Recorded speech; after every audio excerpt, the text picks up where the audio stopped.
Hello everyone, welcome back to our channel. I'm Candice. I'm Court, and today we are going to be talking about our love story. Yeah.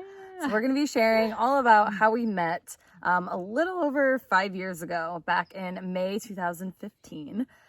So we actually met at a transformation music festival called Lightning in a Bottle in California, and here is the story of how all that went down. Yeah, so my side of the story, I'll start with, obviously, is there's this like fly that's like trying to get up in my business. But it started, I wanted to go to Lightning in a Bottle on my own, and at the time I was in an open relationship with a guy who was super awesome.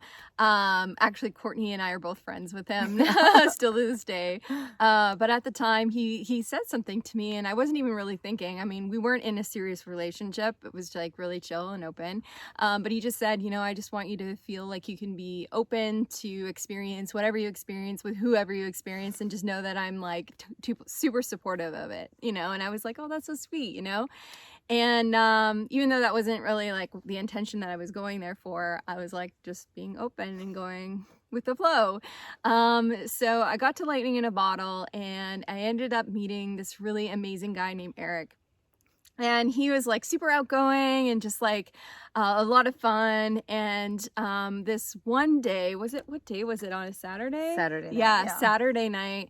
Flume was playing this sick set. And just to give you an idea, for me personally, I'm like one of those people that like just love room to dance. I'm not like front row right next to the DJ or the speakers. Like that's not usually my jam. But this guy that I met, Eric, he was like all about it. And he's like pulling me into the crowd, and I was like, oh, no, really like totally out of my comfort zone, not my thing. But I was like the theme was going with the flow, right? So I was like, all right, like just living it up. So we were just having so much fun, and I was completely sober this festival, but just feeding off the energy of the crowd. It was so palpable. It was so incredible. And I just remember like just feeling like just so like high off energy, really, just like so in the moment, so embodied, just having so much fun. And I like turn and I lock eyes with this one.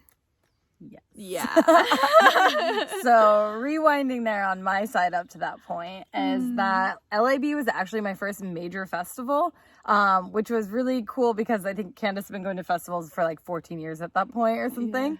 And so I went pretty much on my own and was just like, I'm so down for this experience to like meet whoever I meet, just like, not as a partner, but just like in general.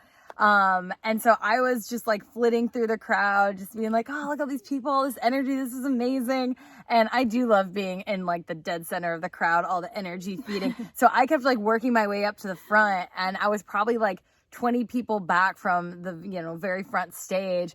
And I just turned, and I will like never forget this moment, but locking eyes with you, it was just this like electric, just like, whoa. I mean, I literally was like, oh my God. And I remember I turned to Eric, who's next to her, and I was like, oh my God, is this your girlfriend? She's beautiful. Because I was not sober. And he was like, oh no, honey, I'm on the other side. And I was like, oh, hi, yeah, wait a minute. Hi. So you're single? What's the deal? What's going on? And we just immediately clicked and connected and started dancing. And it's kind of like my soul just recognized her soul, like instantaneous connection. Like it was just unreal. We actually have photos, like the friend Eric that we were speaking of, he actually took photos of us when we had just met. And it's so cool to have that, because every time I look at those photos, I can come right back into that feeling of like, I mean, I still feel that deep connection with you, totally. But like that instantaneous, like that moment when we locked eyes, it was just, it's so potent. It's so powerful. It was crazy. Yeah. And we started kissing like, maybe like 20 minutes later. It was pretty quick. Very quick. Yeah. And so, one of the photos we have is us just like holding each other's faces, looking into each other's eyes. And it's just, people see the photo and they're like, this is the night you met? And we're like, I know. It was kind of crazy. So Flume ended and we went to a silent disco. Candice wanted to go to bed. She said she's going to get up early and meditate. And I was like, oh, no. We are hanging out.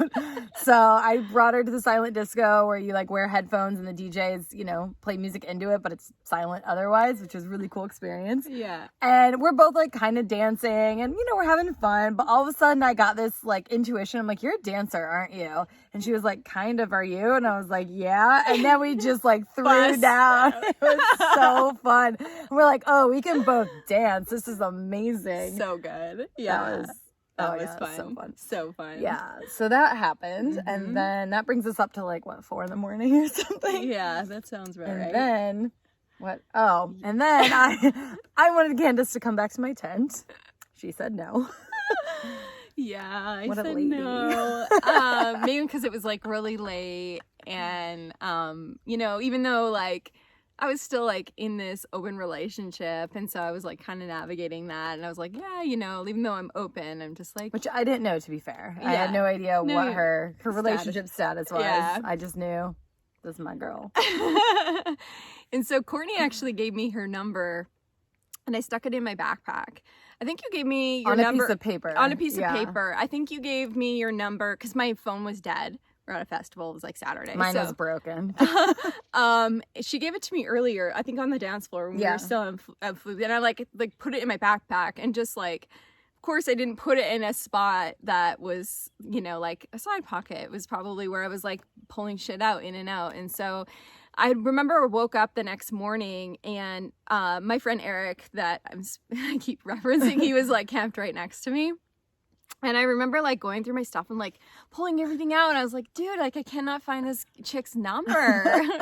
And I was like really bummed about it. Like I said to him, I was like, man, it just like that's, but that also just like, that's kind of how things go in festivals. Like, it's just like, you're in the moment, you're in flow. If it's meant to be, it's meant to be. And just kind of like, let that go. And so I ended up going home and thinking, you know, that was back home to Canada. And I was like, that was an amazing connection. And, you know, just appreciating everything that, you know, the festival brought for me. And, I was just kind of like, didn't have any other expectations from that. I did not let it go that easy. I was not like, oh, well, that's it. I was like waiting for her to text me or message me or something because I didn't have her number. And I was just like, she's going to. Like, we had a moment. We had several moments like this. Oh, my God, you know? And then I didn't hear from her. And I was like, what the hell? Like, what happened? So being the creep I am, I started Google searching. And all I had to go off of was Candice, Calgary, Canada, and yoga teacher. Because I knew she taught yoga. And after a little bit of searching, I found her photo on a teacher profile for a yoga studio. And I was like, oh my God, that's her. And then I knew her full name, found her Facebook, and I was like, oh my God, this is going to be either like the creepiest thing in the world or like the most romantic thing in the world. And I don't know how it's going to go down, but I'm never going to see her again either way, if it goes the bad way. So I have nothing to lose. So I friended her and sent her a message and I was like, hey, just in case you wanted to keep in touch, I found you. Like, I don't even know how I said it without being super creepy. It goes around that. And, of course, then I, like, held my breath for about 2 hours till she wrote back. And when she wrote back, she was like, hey, I'm so glad you found me. I lost the piece of paper with your number. And I was like, A, I don't really believe her. She didn't believe me. She did not believe that I did that. I thought she was trying to make me feel better. Aww. And I was like, either way, we're in contact. This is amazing. And then we started speaking a little bit. And about a week later, she put up the photos from LIB that we had taken, that Eric had taken. And Eric commented on it, seeing me tagged. And he was like, oh my God, you found Courtney. And I was like, wait, she was looking for me. Oh my God. Okay, now I really believe you. So that was amazing. So amazing. And then, fast forward a few weeks later, because she wasn't ignoring me, but you were like really busy. You were moving. Yeah, there was a lot of transition happening. Yeah. During that time. But yeah, I think I was in the midst of moving. the open relationship that I was in wasn't going really well, and so I knew that that was going to be coming to a close. And then you quit your job. And then I quit my job, my corporate job, during a recession. People thought I was crazy. So there was a lot of transition happening in my life. Yeah. So she was like messaging back, but like really short, you know, whatever. And then she put up this video that she quit her corporate job to like follow her passions and her dreams. And I was like, I'm in love with this girl. I was just like, that to me is the best thing in the world is when people just like go for what they really want. So at that point I was like, no, like we have to talk. So I messaged and I was like, so now that you're quitting your job, you have more time to talk. How about we Skype? Because it was 2015 and people still Skyped back then. And yeah, we Skyped like a day or two later for 3 hours. Yeah. And we literally never stopped talking since. Never. For more than like a few hours. Unless one of us was like off grid, you know, at Burning Man or a retreat or something. Mm-hmm. And yeah, it was incredible to just finally find each other. Yeah. And so grateful. Oh, babe. So that is the story of how we met. And we will leave it there. There's lots more that comes after that for another video. Which, speaking of, our next video. Yeah, we want to do a video on long distance. We actually had somebody reach out to us about how did we do long distance, because Court and I were long distance for 1.5 years. She lived in San Francisco. I lived in Calgary, Canada. Yeah, so stay tuned for that. If you guys loved our love story, we'd love to hear in the comments below if you want to share anything that like stood out to you. Or share your love story. How did you meet? I love hearing how people meet. Me too. I love so it. fun. So good. Yeah. Mm-hmm. And yeah, if you liked it, give it a thumbs up. And don't forget to hit subscribe if you want to hang out with us every week. Yeah. Because we got more juicy stuff coming your way. Every Thursday. 1 p.m. Pacific Standard Time. New video drops. See you guys soon. Bye.